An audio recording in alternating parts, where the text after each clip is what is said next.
Shalom, selamat malam Bapak Ibu yang terkasih di dalam Yesus Kristus dan Jemaat GBI Tistaraya dimanapun berada pada malam hari ini. Tadi kita sudah memuji membesarkan nama Tuhan lewat pujian yang dinaikkan oleh mahasiswa dan mahasiswa sekolah kita penuhi kepada Tuhan. Dan saya percaya bahwa itu menyenangkan hati Tuhan dan memberkati kita. Tiba saatnya kita akan mendengarkan kebenaran firman Tuhan atau renungan singkat malam hari ini. Tapi sebelum kita akan merenungkan firman Allah, mari kita berdoa terlebih dahulu. Mengucap syukur buat malam hari ini atas pertolongan penyertaan Tuhan dalam kehidupan kami sepanjang hari, di dalam aktivitas kami, sehingga kami bisa ada sebagaimana ada pada malam hari ini. Bahkan kami dalam keadaan sehat dan kuat, penuh dengan sukacita yang berasal daripada Engkau Tuhan. Terima kasih Tuhan kalau kami sudah memuji besarkan nama-Mu, dan biarlah pujian pengagungan kami dapat berbau harum di hadapan hadirat-Mu dan menyenangkan Engkau. Dan berkati kami semuanya. Begitu pula juga malam hari ini kami akan mendengarkan firman Allah. Berbicaralah kepada kami, urapi hamba-Mu Tuhan. Engkau taruh perkataan dalam mulut hamba-Mu, dan apa yang hamba-Mu dengar daripada Engkau, dan apa yang Engkau Tuhan taruh dalam mulut hamba-Mu, itu yang hamba-Mu sampaikan kepada sidang jemaat yang ada. Biarlah firman Tuhan malam hari ini tertanam dalam hati kami, bertumbuh, berakar, dan berbuah. Begitu pula juga firman-Mu menguatkan kami, meneguhkan, bahkan mengoreksi setiap kehidupan kami. Terima kasih Tuhan, kami mengucap syukur, dan kami siap mendengarkan firman Allah di dalam nama Tuhan Yesus Kristus. Haleluya. Amin. Malam hari ini kita akan mengambil pembacaan kita dari surat Rasul Paulus kepada jemaat yang ada di Filipi, yaitu Filipi pasal 4 ayat 8. Jadi akhirnya saudara-saudara, semua yang benar, semua yang mulia, semua yang adil, semua yang suci, semua yang manis, semua yang sedap didengar, semua yang disebut kebajikan dan patut dipuji, pikirkanlah semuanya itu. Rasul Paulus memberikan surat kepada jemaat yang ada di Filipi, bahwa yang perlu kamu pikirkan di dalam pengiringanmu kepada Tuhan, yaitu semua yang benar, semua yang mulia, semua yang adil, semua yang suci, semua yang manis, semua yang sedap didengar, semua yang disebut kebajikan atau kebaikan, itu yang patut dipuji, dan itu yang harus dipikirkan kepada oleh jemaat Filipi.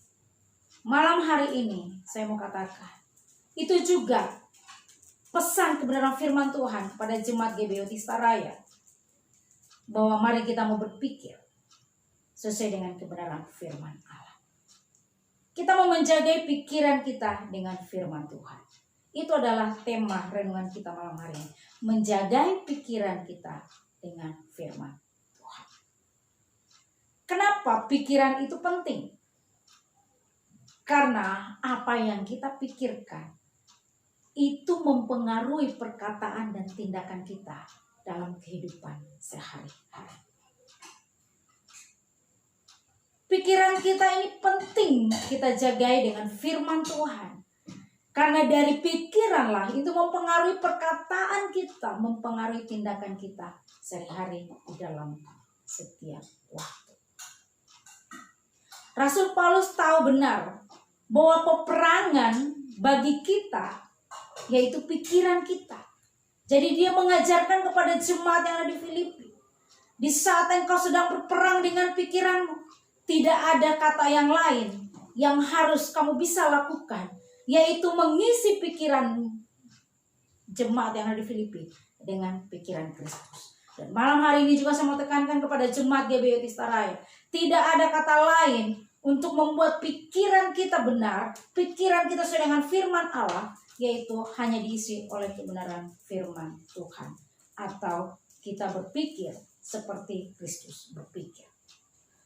Semua yang benar, semua yang mulia, semua yang adil, semua yang suci, semua yang manis, semua yang sedap didengar, kebaikan, itu yang patut dipuji, dipikirkan. semuanya itu berasal daripada Kristus. Di luar Kristus, pikiran-pikiran yang sedang menanti adalah pikiran-pikiran yang negatif.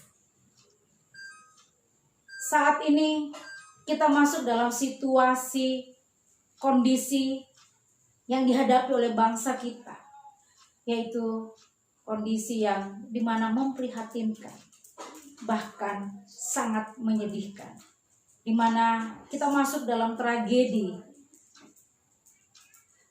virus corona atau COVID-19. Dan bukan hanya bangsa kita, bangsa-bangsa mengalami hal yang sama. Bahkan saya pernah mendengar pernyataan dari WHO dan membacanya dalam sebuah artikel bahwa virus ini belum ditemukan obatnya yang bisa menghentikan daripada penyebaran virus tersebut. Hanya Tuhan yang bisa menghentikan. Kalau kita mendengarkan hal ini, bahwa tidak ada obatnya, kita bisa cemas, kita bisa mengalami kekhawatiran, kita bisa mengalami ketakutan. Tetapi kita bersyukur ada firman Tuhan yang menjadi jaminan bagi kita, bahwa Tuhan menjadi jawaban dalam setiap pergumulan kita. Tuhan menjadi solusi di dalam setiap masalah yang kita hadapi. Banyak orang-orang di luar sana setiap hari hanya memikirkan hal-hal yang negatif. Tapi kita sebagai orang percaya kepada Yesus Kristus, kita mau berpikir seperti Kristus berpikir. Untuk kita mengetahui pikiran Kristus, tidak ada kata lain, hanya kita membaca firman Allah. Ini adalah pikiran Kristus. Mari kita membaca setiap saat dalam kehidupan. Setiap hari kita membaca firman Tuhan. Ya biarlah itu yang menguasai pikiran kita. Sehingga perkataan dan tindakan kita seperti apa yang kita pikirkan. Amsal 23 ayat 7 berkata seperti ini. Menurut versi King James Version. Seperti apa yang dipikirkan, seperti itulah ia. Artinya apa yang kita pikirkan, itu juga yang menjadi tindakan kita. Itu juga mempengaruhi karakter kita, mempengaruhi kehidupan kita sehari-hari. Jadi mari kita mau jaga dan lindungi pikiran kita. Pikirkanlah tentang apa yang harus kita tonton. Pikirkan apa yang kita mau download untuk kehidupan kita. Pikirkanlah apa yang perlu kita dengar. Supaya itu yang mempengaruhi pikiran kita dan tindakan kita seperti apa yang kita mau. Kita harus mengambil keputusan dalam diri kita bahwa yang harus saya pikirkan adalah seperti dengan firman Tuhan yang saya ketahui. Yang perlu saya download untuk mengisi kehidupan saya adalah hal-hal yang baik, hal-hal yang positif. Dan yang perlu saya dengarkan adalah firman Allah. Karena iman timbul dari pendengaran firman Kristus. Jadi iman kita bertumbuh jika kita mendengarkan firman Kristus. Dan waktu firman Kristus masuk dalam diri kita, maka pikiran kita terlindungi. Maka semua yang positif, semua yang baik, itu akan keluar di dalam kehidupan kita sehari-hari. Mari kita mau tanyakan kepada diri kita, apakah yang akan kita lakukan di dalam kehidupan sehari-hari?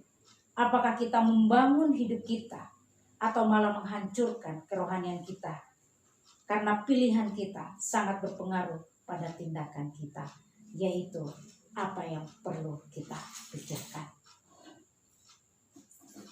Sedang jemaat yang dikasihi Tuhan, jemaat GBO Tistaraya, kita perlu lebih memikirkan hal-hal yang kudus. Dan kita perlu berpikir secara alkitabiah. Ganti pikiran-pikiran negatif ini. Pikiran-pikiran yang cemas, yang khawatir. Pikiran-pikiran yang panik. Yang rasanya sudah tidak ada jalan keluar. Kepanikan kita mau ganti dengan doa. Mari kita mau berdoa, bersyafaat. Bagi tetangga kita, bagi bangsa ini. Bangsa kita ini sangat membutuhkan orang-orang yang bijak. Bangsa ini sangat membutuhkan orang-orang yang berpikir positif tentang apa yang terjadi saat ini. Itu dibutuhkan dari kita sebagai anak-anak Tuhan. Jadi mari kita mau berdoa dengan tekun sesuai dengan firman Allah. Alkitab berkata, janganlah kamu khawatir tentang apapun juga, tetapi nyatakanlah itu dalam segala hal keinginanmu kepada Allah, dalam doa dan permohonan dengan ucapan syukur. Damai sejahtera Allah yang melampaui segala akal akan memelihara hati pikiranmu di dalam Yesus Kristus. Filipi 4 ayat 6 sampai 7. Jadi mari kita mau nyatakan keinginan kita kepada Allah dalam doa dan permohonan kita dengan ucapan syukur. Dan damai sejahtera Allah itu akan melampaui segala akal, akan memelihara hati dan pikiran kita. Jadi kita tinggal di dalam Kristus Yesus. Allah memberikan hujan bagi orang benar dan orang yang tidak benar. Seperti dalam Matius 5 ayat 45. Saya bacakan seperti ini. Karena dengan demikianlah kamu menjadi anak-anak Bapamu yang di surga, yang menerbitkan matahari bagi orang yang jahat dan orang yang baik, dan menurunkan hujan bagi orang yang benar dan orang yang tidak benar. Artinya, setiap orang punya masalah dalam kehidupannya. Orang yang tidak percaya mengalami tragedi, begitu pula juga dengan orang Kristen mengalami tragedi. Kita nggak perlu jauh-jauh. Hari ini, orang fasik dan orang percaya sama-sama masuk dalam situasi yang sama, yaitu menghadapi COVID-19. Setiap hari banyak orang meninggal karena virus ini. Apakah kita akan terus memikirkan setiap hari ini berapa orang meninggal, hari ini berapa orang meninggal, hari ini berapa orang meninggal? Mari kita mengubah cara berpikir kita. Berapa orang yang sembuh, berapa orang yang sehat, bagaimana kita menjadi berkat dalam situasi seperti ini. Mari kita mau pakai kesempatan ini untuk kita melakukan kasih kepada tetangga-tetangga kita, kepada orang-orang di sekitar kita. Dia membutuhkan suatu kekuatan daripada orang-orang yang dia bisa percaya. Dan kita adalah orang-orang yang berpikir seperti dengan Kristus yang bisa dipercaya. Karena apa? Kita adalah anak-anak Allah. Dan kebenaran Tuhan adalah sumber kekuatan di saat kita membutuhkan. Banyak anak-anak Tuhan, banyak di luar Kristus membutuhkan kekuatan saat ini. Membutuhkan hal-hal yang bisa membuat mereka damai sejahtera. Yaitu kita akan jadi jawaban bagi mereka jika kita berpikir seperti dengan Kristus berpikir, yaitu firman Allah. Biarlah firman Tuhan pada malam hari ini, di renungan yang sangat singkat ini, mengajari kita untuk kita berpikir seperti dengan Kristus berpikir, supaya kita menjadi berkat kemanapun kita pergi dan berada. Marilah kita mau menjagai pikiran kita dengan firman Tuhan, yaitu kita memikirkan semua yang benar, semua yang mulia, semua yang adil, semua yang suci, semua yang manis, semua yang sedap didengar, semua yang disebut kebajikan dan patut dipuji. Pikirkanlah semuanya itu. Puji Tuhan. Mari kita mau berdoa. Bapa, di dalam nama Tuhan Yesus Kristus, malam hari ini kami sudah merenungkan firman Allah. Kami mau berpikir sesuai dengan firman Allah, supaya perkataan kami, tindakan kami seperti yang Engkau mau dalam kehidupan kami. Dan jika kami berpikir, bertindak, dan berkata-kata sesuai dengan firman Allah, maka hidup kami menjadi berkat bagi setiap orang yang kami temui, dan bagi lingkungan kami, bagi keluarga kami, bahkan orang-orang yang kami temui di luar sana. Mereka akan melihat kami adalah orang yang bisa dipercaya, dan kami adalah orang-orang yang bisa menyatakan kasih bagi mereka. Dan waktu mereka melihat bahwa hidup kami berbeda dengan orang-orang lain, di sanalah kami menyatakan bahwa keselamatan hanya di dalam Yesus Kristus. Terima kasih Tuhan, firman-Mu menguatkan sidang jemaat-Mu, firman-Mu meneguhkan, bahkan menegur kami. Dan kami mau kembali kepada firman-Mu Tuhan, jika selama ini kami jauh daripada Engkau. Terima kasih Tuhan, kami mengucap syukur hanya di dalam nama Tuhan Yesus Kristus. Haleluya. Amin.